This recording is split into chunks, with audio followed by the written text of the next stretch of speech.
Hi guys, this is the Rugby Guru, and today I've got Mad Dragon with me Hi today, everyone. and we are going to discuss the Lions' tour to South Africa. We're going to have a look at some of their team players, what Mad Dragon expects from this Lions team, and then eventually we'll end up talking about the Japan fixture that is coming up real soon. So, how are you doing? I'm doing all right. Thank you for having me on. This will be a really fun chat. We were just saying about that.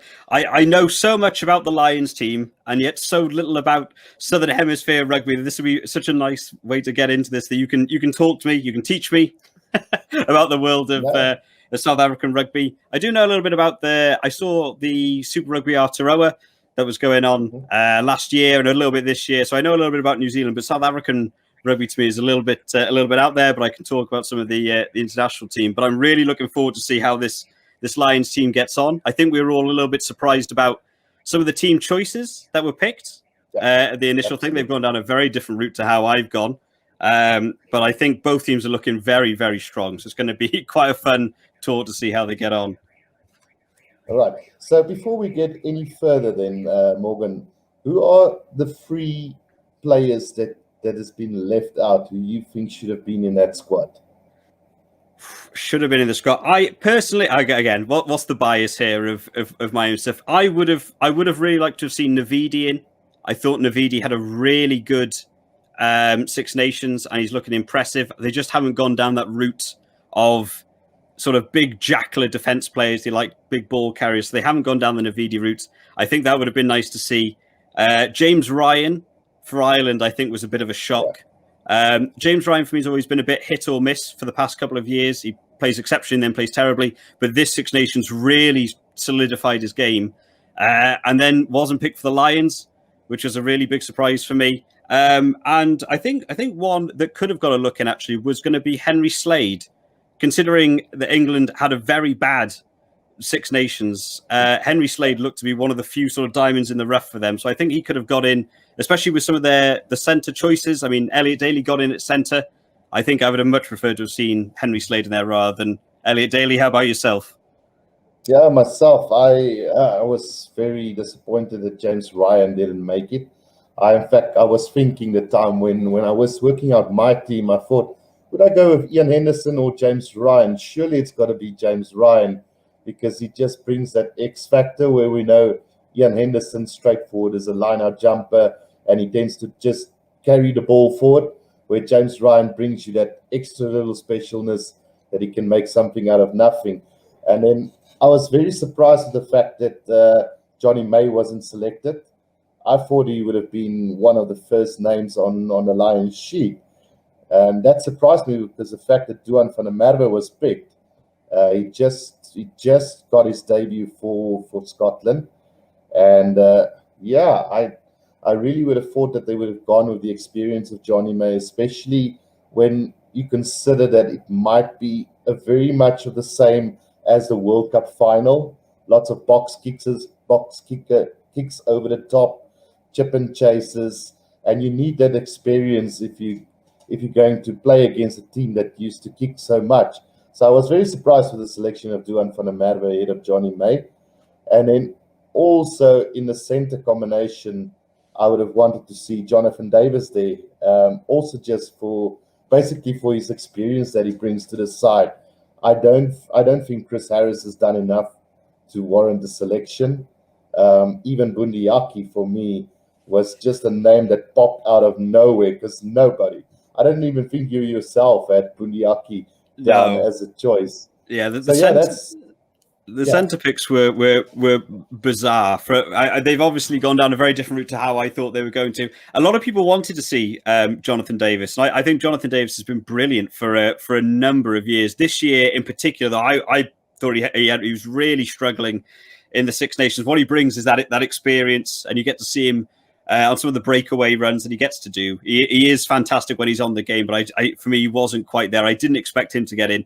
Bundiaki was, considering the little game time he had in the Six Nations as well. I mean, I can't think what he did. It must have been single minutes. Maybe it made it to double figures before getting his red card in his game. I can't remember if Gary Ringrose was still out with an injury by the time those choices were made. But yeah, number 12s on inside centres across the board were quite difficult picks. Anyone who's sort of watched my videos for quite a while knows that I've always been a bit harsh on Chris Harris. One of the big things I used to say about him was I never liked his defensive work. I thought he was quite good going forwards, but his defensive work always let him down. And then, of course, the one video I ever said that in, it was in the Scotland-France game where he had the best defensive performance, I think, of his career. And I had an awful lot of comments telling me I know nothing about rugby. So that's how it goes, isn't it? No, there are some very interesting choices. And I think the centres is where most people were surprised at. I personally wouldn't have gone down Elliot Daly or Bundy Aki. I might have kept Chris Harris, but he definitely probably would have been a benched centre for me to come on at some point rather than starting. But that would have been it for me.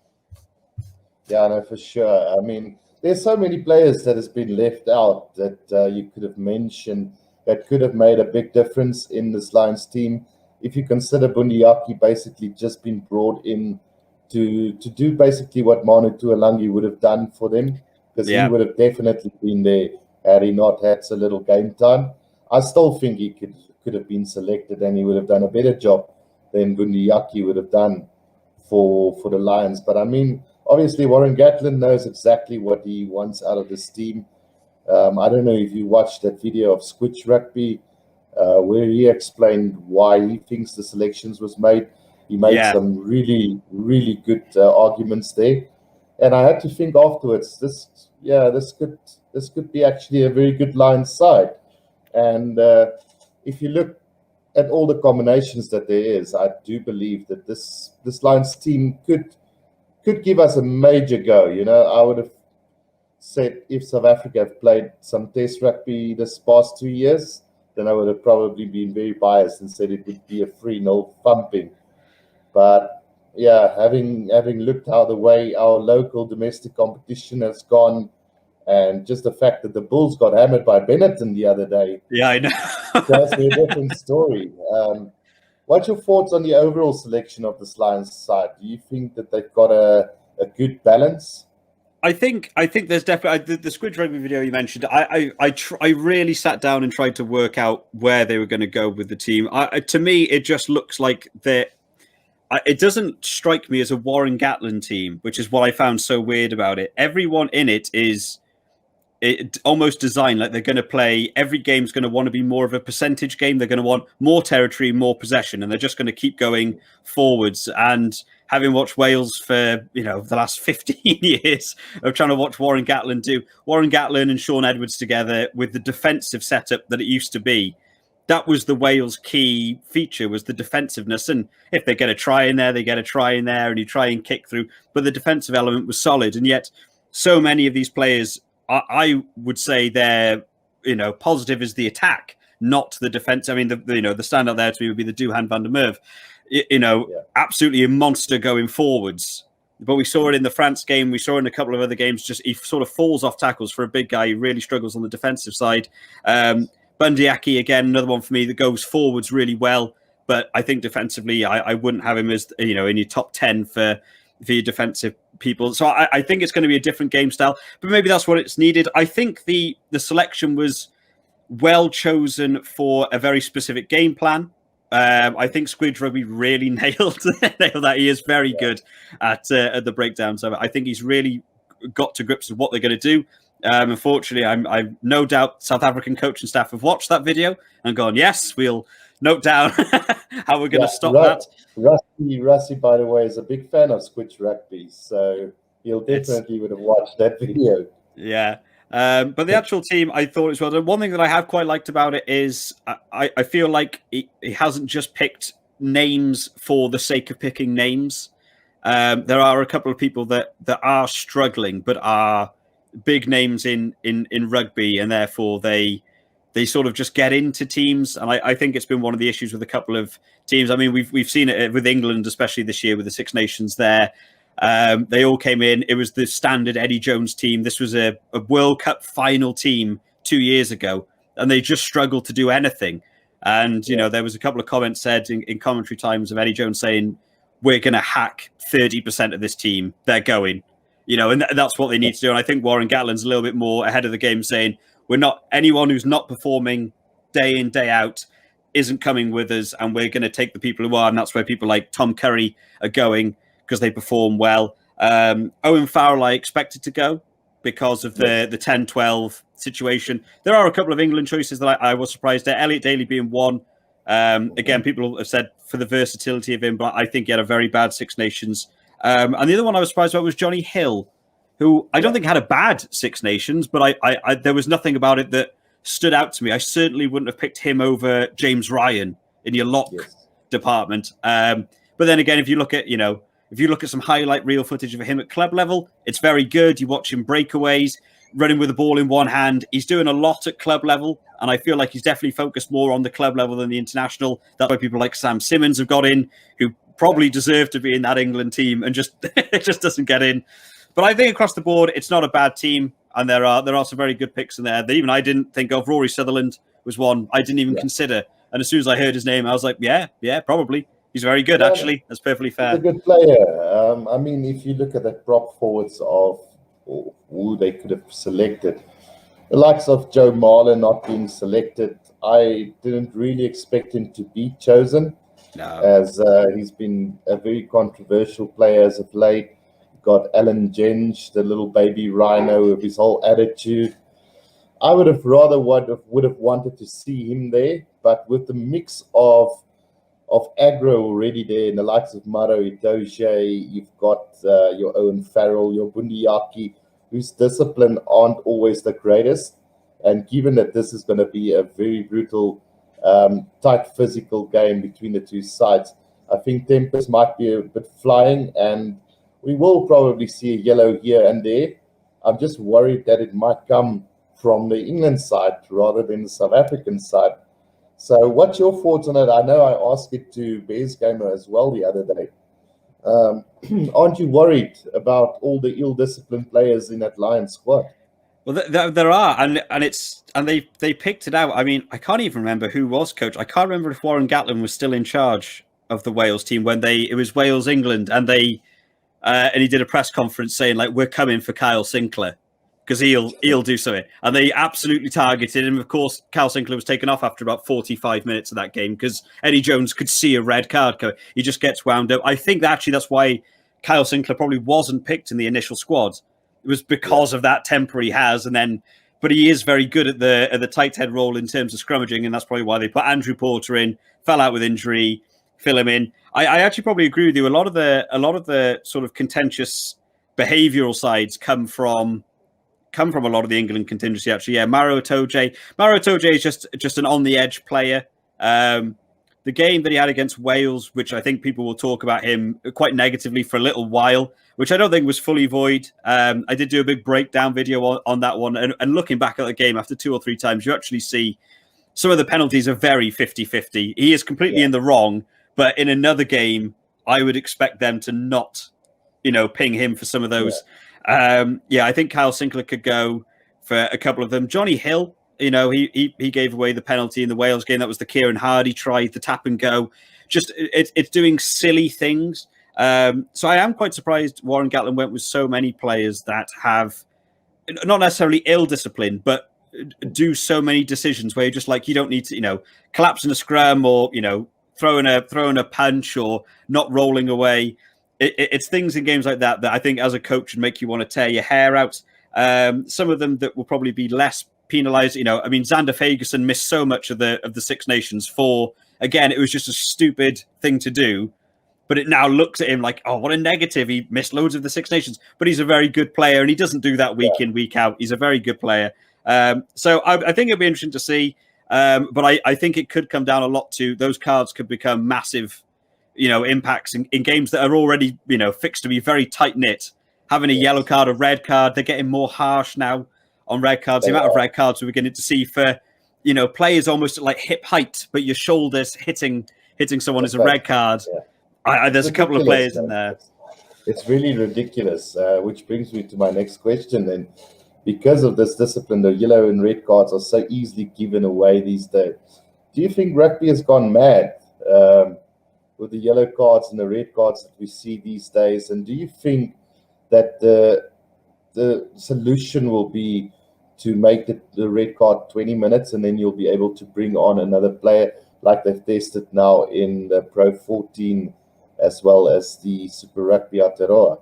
Yeah, well, I think it's such a difficult line that the sort of optics of the game to be safe for all, and you've got to avoid head injuries, and something has to be done to limit that. I do think some of the rules around the card situations can be really annoying in a game. Some of them that certainly happen are the ones where if a player's already on the way down and someone catches them high on the shoulder into the chin or something, and it's an immediate red card. This whole thing it's with force. Of course, it's with force. It's rugby. Yeah. Imagine tackling someone without force. That it doesn't make sense. So that will always be a factor. And they sort of if they're falling to the ground, it can be yellow card. The problem I find with it is that I feel like I can't think of any names, but you definitely see it more now. Players are almost angling more for penalties now. We've definitely got to see it with the breakdown rules changing. It's almost better sometimes to not have the ball in terms of breakdown penalties being won. And then when you now apply cards to impacting collisions and stuff, you begin to now go, there are players that don't care if they get injured, knocked out, die on the field. They don't care. So if they know they can get another player sent off for knocking their head into someone's shoulder, then rather than running straight, they run slightly dipped to get someone to do. People play for penalties. I do think things need to be looked at closer, and whether red card needs to be. To me, I would want to see. There's contact to the head. It doesn't need to happen. I played rugby for a number of years. I played union. I played sevens. I played league. You don't need to have contact to the head, and you can avoid it. But at the same time, I think it really needs to be looked at the height of the player. Sometimes even the player being tackled. I went to go see Wales Scotland, not the year just gone, but the year before in Edinburgh, and watching who was it? Was it Nick Grigg running? And Nick Grigg's about 5'6", and every tackle that went on him was a penalty for a high tackle. And you think everyone else is 6'4", they can't help it. Yeah. there needs to be limitations around the rules. I really like in the red card rule though, to not penalise a team for one person's stupid actions. Without a player for 20 minutes, someone else comes on. So it's not like if someone is a dangerous player, they should be removed from the game, but someone else should get on. I think that's more fair, especially early on penalties. If you had first 5 minutes red card situation, you're designed to lose. Unfortunately, then it's just so. I do actually really like the new things, but I do think rugby's beginning to get a little bit not soft, but just you need to look at the limitations of whether something should be a yellow or a red, or if it would actually be fine to just give a penalty. Don't do it again. Verbal warning. Next one is a yellow card. I would like to see some more broadened horizons than just a straight card, I think, for me. Yeah, because that's the thing. Everybody's hyping up this tour as much as possible, and we do potentially will have a fantastic tour.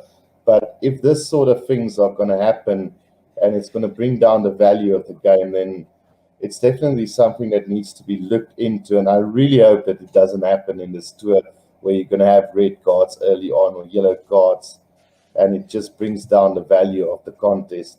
But yeah, that left there. Do you think ALUN Jones are the right guy to lead this line side?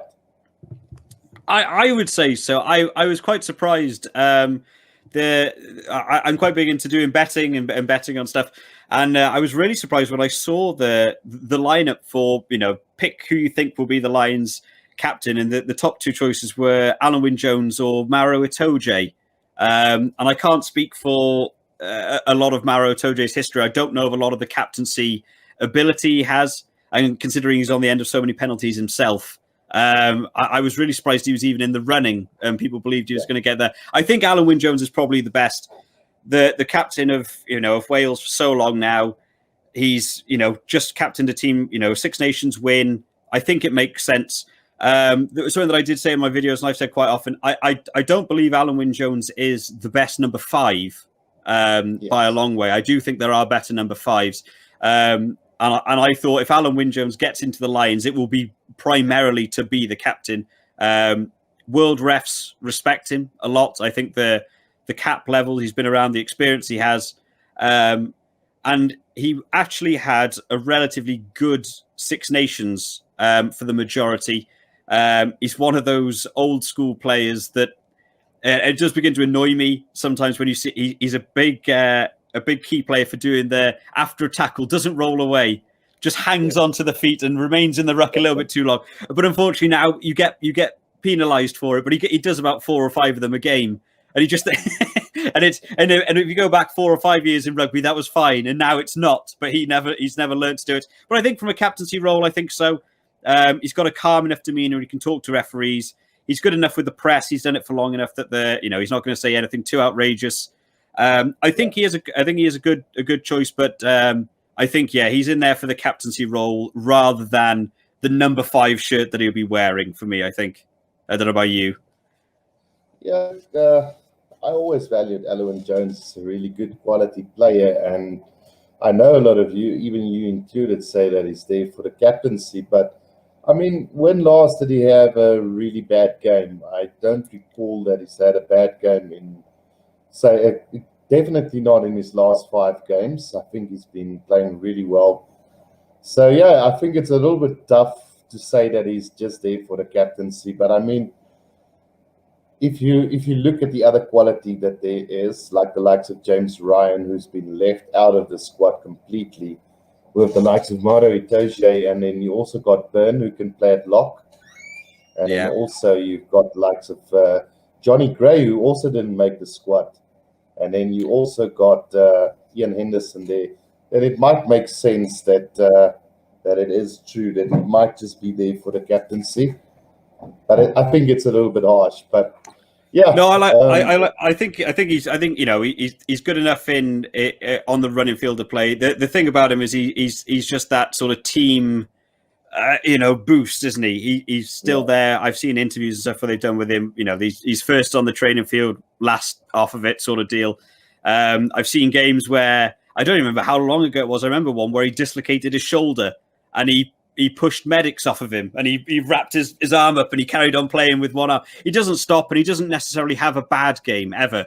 So he's definitely in there for merit of being it. What I meant was that he isn't the best 5, but he's definitely in there on merit. He's not going to have bad games, and when he's in the captaincy role, he does take on that extra level. But I fully agree. I think James Ryan's come into his own. I really liked Ian Henderson in the game. I can't remember. James Ryan had a head injury. So Ian Henderson played 5, and I think Ty Byrne played 4.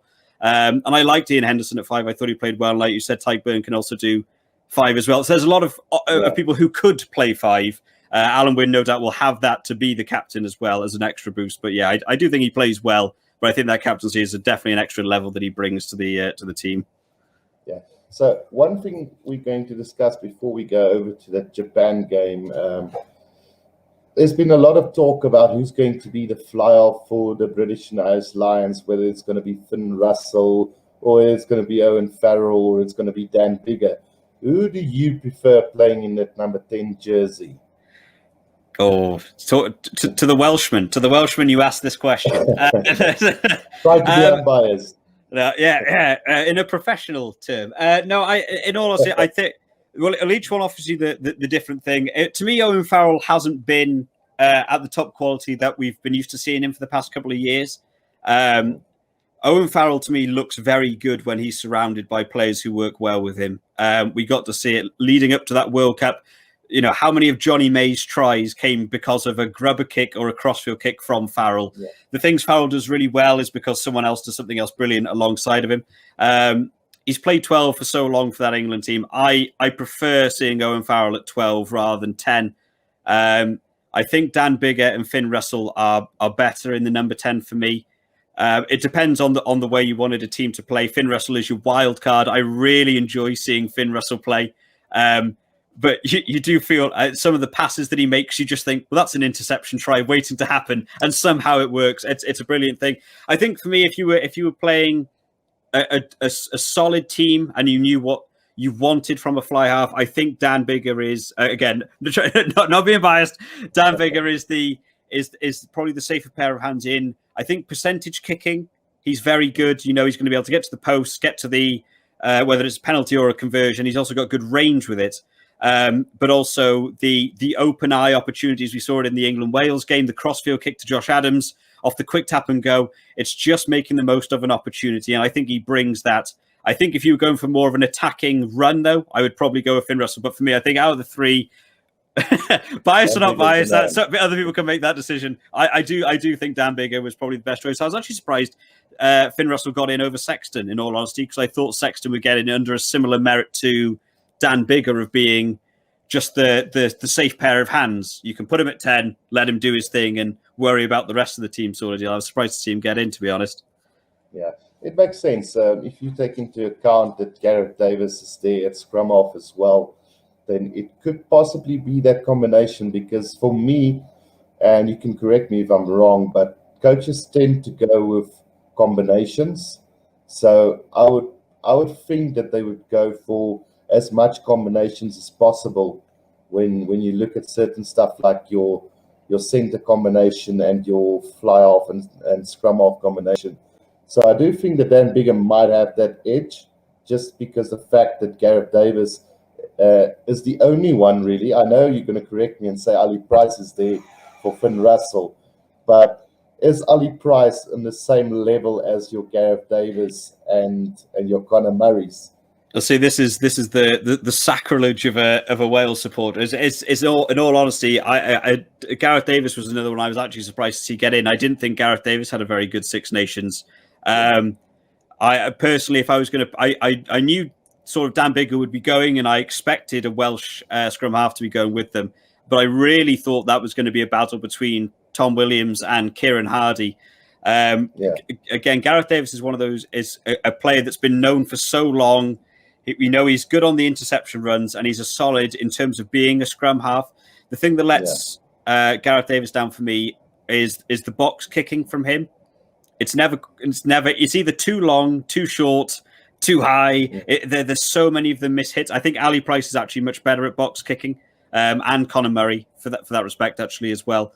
I maybe actually would have looked at going for Thomas Williams, but I'm sure that at some point we will see the sniping run of Gareth Davis going through. And I actually think that's probably what Gareth Davis offers that the other two don't.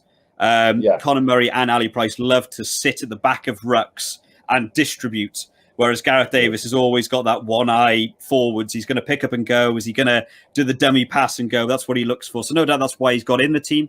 But I wouldn't be surprised if through this tournament we get to see those partnerships work. Like you say, you'll have a Gareth Davis and Dan Biggar, and then you'll have an Ali Price and a Finn Russell working together. I would actually be surprised to ever see Owen Farrell take over at 10. I think they'll maintain and just interchange between those players really as they're going. No, definitely. Right, so let's go over to the game against Japan real quickly. I know they haven't announced the Japan side just yet, so basically we don't know too much about them for this one. But if you look at this lineup, this is the back line for the British and Irish Lions for this game. And you see that combination of Liam Williams and Josh Adams there at the back. And then Duan van der Merwe, the little green one that comes in with no experience against a formidable Japan side, because they've got 19 of their World Cup players playing in this game. Do you think this backline is good enough for this game? This team that I saw, again, this was what we were saying before about what was this Warren Gatland team that he's come up with. This team across the board, not even just the backline, but across the board, this to me looks like a team that you'll see at halftime the possession and territory stats will be massively in Lions' favour. They're going to keep ball in hand and they're going to go forwards, and everyone in that list is they want to have ball in hand.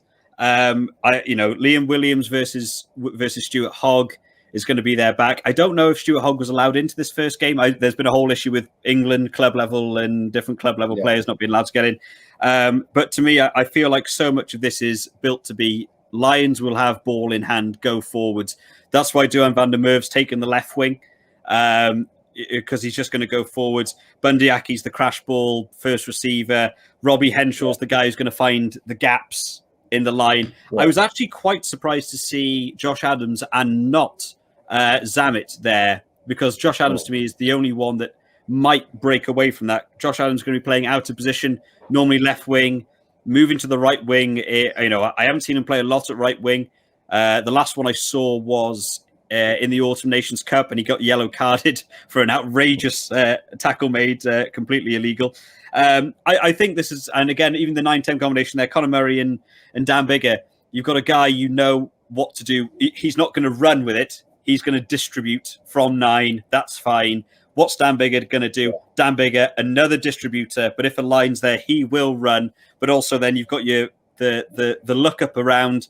Crossfield kick. We saw England-Wales. Guess who else is on the wing for this team? It's Josh Adams again. I think this is a team designed to have the ball in hand. I don't think we'll see a great deal of box kicking. I think it'll work. And I think, again, Japan, the size of Japan is normally what lets them down, or that's what the cliche has been. The players just aren't quite the right size. You're going to watch. I don't know who will take that right wing. Maybe Matsushima. Does he play right wing or left wing? So Matsushima will probably be playing. He can play either left or right. So I don't think he will be too much of a problem. And then you've got also Lemeki.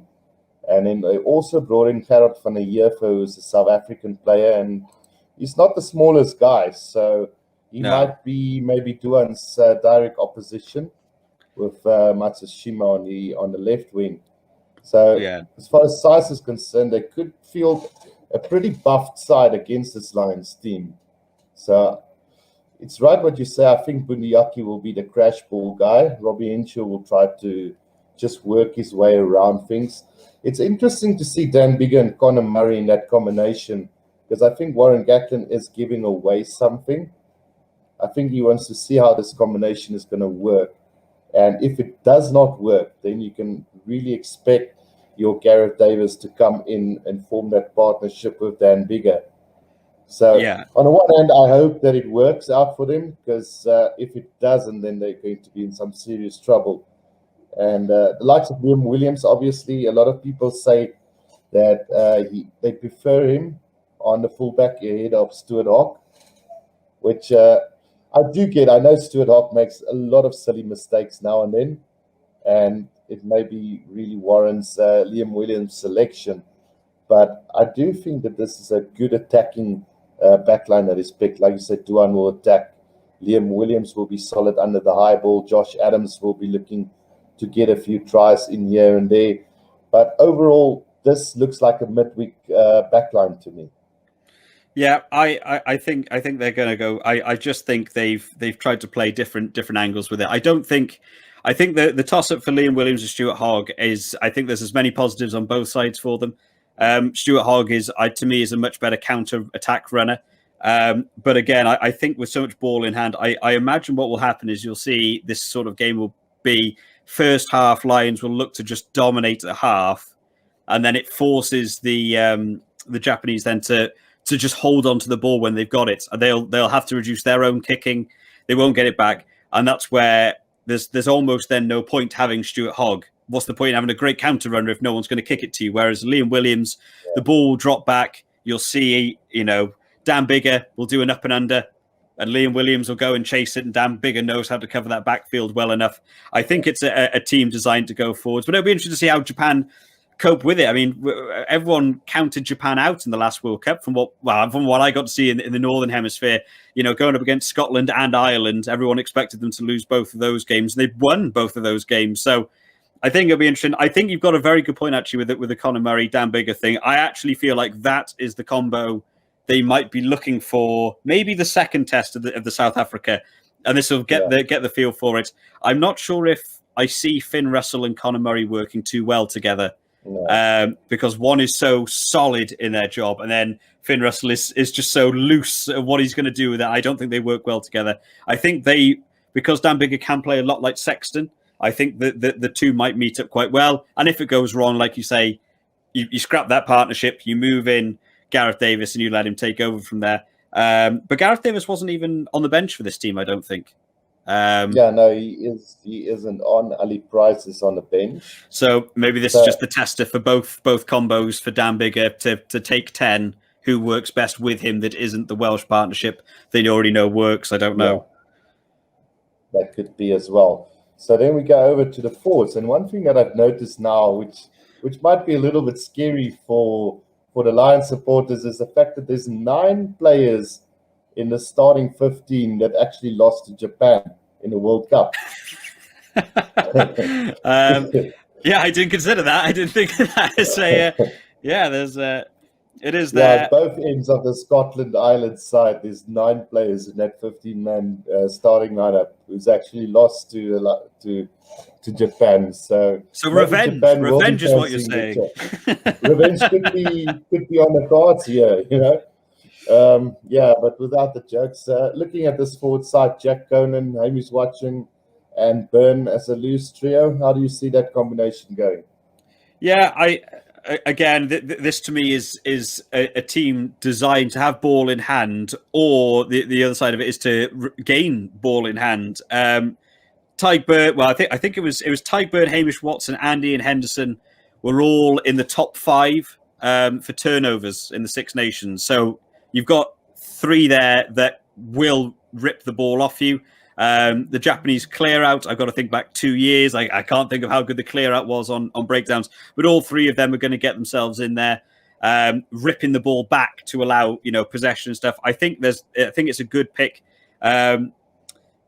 Jack Conan was an interesting choice to get into the team. Not one that I considered going in, but I believe he also can move to flanker. So I'm not even sure how they'll switch themselves around. But the ability to just move players around in this backfield is really nice to see. 6, 7, 8 can almost all play everywhere. Your 4 and 5 can play well.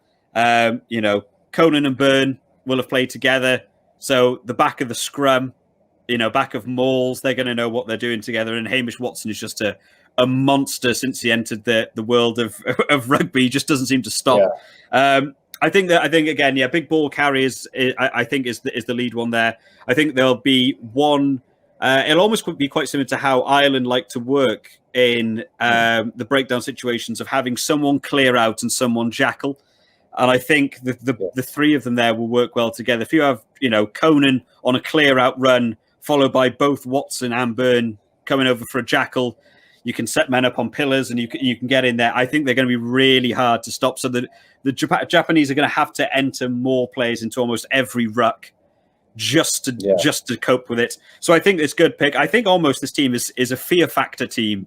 Design a team that make Japanese coaches sit back and go, right, we need someone to do this, someone to cover him, someone to cover him. You have to design your game plan then around what they're going to do. But I think it works well for me as a 6, 7, 8 combo. It's a pity that we don't know what the team selection for Japan will be. But if you quickly look at the names that I can think of that could be the loose trio for Japan, then this side, the loose trio of the Lions don't look so dangerous anymore, because you've got the likes of Kazuki Himeno. I don't know if you follow him in Super Rugby Trans-Tasman. He's had a phenomenal season with the Highlanders. And then you've got the likes of Michael Leach, who will probably be leading. Yeah, he'll be leading the side.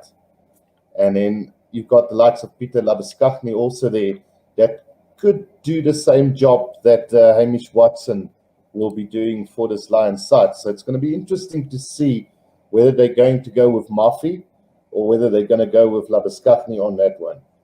Yeah, well, he was phenomenal in the World Cup. Again, it's a name I didn't know. It's a name I struggled to pronounce, but you do very well with it. But he was brilliant in the World Cup, and I think he'll be looking to do similar. Like you say, the size thing about Japan was always a true factor, wasn't it? Japanese teams are always going to be smaller. You just got to dominate them with size. But so many of them now have size and weight behind them that it suddenly becomes a bit of a non-issue of how they're going to be able to cope with it. They'll have a back 3 that will be able to deal with it just the same. I think it'll be a big fight. I think the breakdown could become a big area in this game, and I'm sure Japan will offer what they can do. The thing for me will be what Japan do with the ball in hand. I think if Japan keep the ball in hand themselves, they actually might be okay. I think the thing to look for in this game would be not give away possession. Don't do your box kicks. Don't just clear for the sake of clearing unless it's going to get to touch and you're fine. That'll be the other side for the Lions. The Lions have got an awful lot of contenders in lineouts. And I would imagine lineouts will work very well for them, compared to Compared to Japan. That I don't know the Japanese line out. If they have 2, 1, 5 jumpers, however many they sort of go for. But you've got Ian Henderson, Alan Wynne, Tyke Byrne will get in there as well. They've got a good number of jumpers there that'll be able to get in. So again, I think pressure to put on Japan to go for lineouts will work well for them. So I think keeping the ball in hand for Japan will work well. Yeah, because I was just going through, like I said, I didn't take too much notice of this Japan side, but now that I look at it, they've got some monsters in the side. They've got of Wimpy van der Walt, who can play lock as well for them. They've got the likes of Iwi Hilu, James Moore, all those big guys. So they're definitely not a small team anymore. And I think the closest they will come to a small guy will be the scrum half for this one. Apart from that, I think physically they match these guys brilliantly. And I think this is why the Lions have gone with this bench that they've selected. Jamie George, Wyn Jones, Utach Furlong, Courtney Laws, Taluki Faletau, all those big boys who can run at it in that last 20 minutes or so. And then you've obviously got Owen Farrell and Anthony Watson, who's also very strong ball carriers and who can run at the opposition. So, yeah, it makes sense that this bench is back the way it is. Because, let's be honest, some of these guys will definitely start the test series against South Africa. Yeah, well, I think the bench is it's almost just running. Running is the key word with them. I mean, we've got to see what Tyke Furlong has done in the Six Nations. He's a big boy, but he'll run with it. He'll go forwards. Jamie George is again, a decent runner. I was actually surprised Wyn Jones wasn't starting. Wyn Jones fills in with the similarity with the jackling ability. Wyn Jones has been very good at getting involved. I think, in fact, he was the one jackling when Xander Fagerson got in, if I'm not correct, and got his little red card. Yes. Faletau, we know he likes to spread to the wing when he needs to. Owen Farrell will move in at some point. I imagine he might take over at 10, he might take over at 12, and Watson to go in. I also quite like the way this team is set up to interchange. They're pretty much anyone can really slot into multiple positions here. I was looking at this before we jumped on. I was thinking, would Faletau come on as a direct sub for Conan, or would they instead, put on Faletau and move Conan to 6, and then you could move Tyke Byrne into 4. You could take Tyke Byrne off for him. Courtney Laws can play flanker, can also play lock. Owen Farrell, is he going to come on at 10? Is he going to come on at inside centre? So the ability to cover injuries as well as just whoever's tired and whoever's not playing well that day. I think they've got a good versatility to just interchange players as they need to see fit to make it work for them. I think it's a strong team, but like we say, it's a shame that Japan haven't got round to it yet and haven't given us a team to cross-reference it with. But either way, I think it's going to be a cracking game. What's your prediction for that game? Oh, that's a tough one. I would want to see a Lions win from that game. I don't know how much Japan have played together. I know some people will have been playing at club level. I don't know if they've played international since the World Cup. I might be completely outrageous there. I don't think they have. So they've got a little bit of rust to shake off there. This team is definitely sending a message with the Lions team, and I don't think they'd want to send the message of, look at our big power boys, we're going to run through you and then lose that game. I think that'd be quite embarrassing. I think they could have gone for a much bigger team and been safer. They've gone. I would almost claim this to be a little bit experimental just by going for the fully fledged attacking team. They've obviously using this as a prep for how much we get to see South Africa attack. They want to have their own attack going backwards. So I would call a Lions win here. I think it'll be closer than people think, though. I don't think it'll be a walk in the park. I don't know how much you get to see on your side, but almost the tour, in fact, including the South African games. Anything you see in terms of advertising, in terms of the betting, here, a lot of the odds are for the Lions to just walk this tournament. But that, again, is based in Northern Hemisphere. Marketing's targeted towards you in a certain way. I assume for you, it's South Africa are going to win every game by 50 points. It might be the other way around. But I think this is going to be a really close tour. I think it's going to be much closer than people seem to think it's going to be. No, exactly. But I do feel that the Lions could be trashing Japan on the weekend. I know I've just said how big these guys are and how good they've been at the World Cup. But let's be honest, Japan was riding the wave of the World Cup earlier, and that's gone now. So I don't think they've got anything to play for, really, as much as just preparing for their test internationals. I do think that this Lions side is a quality side, and yeah, I think they could be going away with around 20 points on this Japan side on the weekend. Yeah, I haven't played enough rugby at all. No, I think the current sort of favourite odds is Lions to be by about 15. I think it'll be closer to the 20 mark. But I wouldn't be surprised if the first half's a little bit slower, and the second half will be where it opens it once players begin to get tired. Japan will want to prove a lot as well. I mean, they had the game against South Africa, which is what everyone talks about, that astonishing game. And they took that one. They took that through. Pressure was on them. Home World Cup. Got to get out of the pool stage. Tough pool stage for them. They would be a little bit thankful maybe they weren't in there with, a New Zealand and a South Africa as a fighting. Ireland and Scotland they really wanted to target them. I thought they would lose to Ireland, but might beat Scotland in that World Cup. They beat both of them, which, phenomenal from them. But their own pressure will be now to prove that they weren't sort of the one-trick ponies. They didn't just have a good portion and they fall off again now. So they'll want to step up. We talk sometimes, me and my friends talk about the sort of tier 2 nations who ranks where. And we were sort of talking about, who do you think would win between a Japan and Fiji? And I think I'd love to see that game, just to see how those two would bring it to each other. Yeah, hopefully we'll see them in a couple of years. There's talks of expanding the Rugby Championship, including Japan, to that. But there's obviously been rumors that they might even join the Six Nations. Yeah, it's ridiculous. But in fact, they did play Fiji last year. I think it was what competition did they call? No, not last year. The year before, the World Cup year. They were playing in a competition. I can't remember what they called it, but Fiji, Tonga, and Samoa played against Japan for a title, and they won all their games against Fiji as well. But I just can't remember if it was a walkover, but it was very entertaining to watch.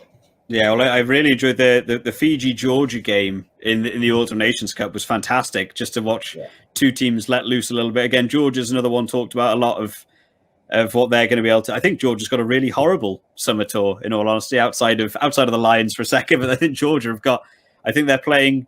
So is it like South Africa, England, and someone else like Australia or something? I've forgotten all the teams now. Who's playing who? I'm Georgia. Not sure. Georgia have got a very hard. The thing about Georgia is that they're too good for the Europe competition, and they're too bad for the Six Nations. So I don't know where they're going to fit into the future. They need to either step up a bit or maybe just fall back a bit. And obviously, no team wants to fall back. And I think Japan is in that same boat. Obviously, after the World Cup, they had to prove that it wasn't the once-off thing against the Springboks. And now they've beaten not Wales. So they did beat Wales when? Back in which year did they actually beat Wales? Was it 2003 maybe? Oh God, you're gonna test some knowledge now. I remember a famous game of Wales beating them by about 100 points or something. But the other way around, I have blank spots on them getting beaten. Yeah, but anyway, it's one of those things. You're either going to climb and go and get better, or you're going to fall down, like Argentina's done with the Rugby Championship as well. They've beaten the All Blacks for the very first time, but they haven't improved that much where you can say that they're going to consistently beat the All Blacks of South Africa or Australia. And I think the same goes for Japan. They need to consistently beat these teams if we're going to take them seriously in the future. Yeah, well, there's a couple of teams that are beginning to fall into that category now. Like you said, you got, I think, Georgia, Fiji, Japan. I think Italy, unfortunately, finds themselves there. That any of the tier 2 nations they seem to play, they seem to be able to beat. And then as soon as you get into the Six Nations, it's almost a question of by how many they'll lose by. And there's definitely more teams. It's nice to see the third and second tier nations beginning to rise that up that a little bit more. But as soon as they enter that top tier competition, they really struggle to find their footing, and it's no wonder. I think the money involved in an England or a France team, completely different to if you compare to someone like Fiji. I remember talks in the 2015 World Cup that the Fijian players were buying their own plane tickets to get to the games and stuff. There's just nothing there. It'd be nice to see them all get to that top tier level, but unfortunately they're not quite there. Japan, I don't actually know who's more ahead out of Japan and Italy. Japan have actually beaten, Ireland and Scotland in the last 5 years. I don't even know when the last time I saw Italy beat Scotland was. That must be 6 or 7 years ago, unfortunately. But then they go and win. Bad. Then Benetton go and win their own tournament. So who knows? Who knows how they're going to get on? Yeah, no, it's tricky. But I think we'll leave it for today. We both basically got the Lions to win it by around 20 points against Japan. Let's hope we don't choke on our own words when the weekend is done and dusted, like I did last week with the Bulls and Benetton game, which was a disaster. But anyway, thank you for joining me on this chat, Morgan. I really enjoyed this, and I'm looking forward to maybe doing a weekly thing like this to the build-up to every test. Give our insight and let the viewers know what goes on, because a lot of people enjoy these sorts of interviews and discussions. And I really enjoyed having a chat with you today. It was so different from my previous ones. I really enjoyed it, and thank you for joining me on this one. Awesome. Thanks, well, thank you for having me. It was a lot of fun. I really enjoyed doing this. I'm looking forward to doing more stuff like this. It's the difference between just sitting down doing a video in your own time, your own flat. It's nice to actually get involved and talk to people. So thank you for having me. I look forward to doing another one. Yeah, no problem. So guys, until next time, this is the Rugby Guru. This is Mad Dragons. Until next time, cheers for now.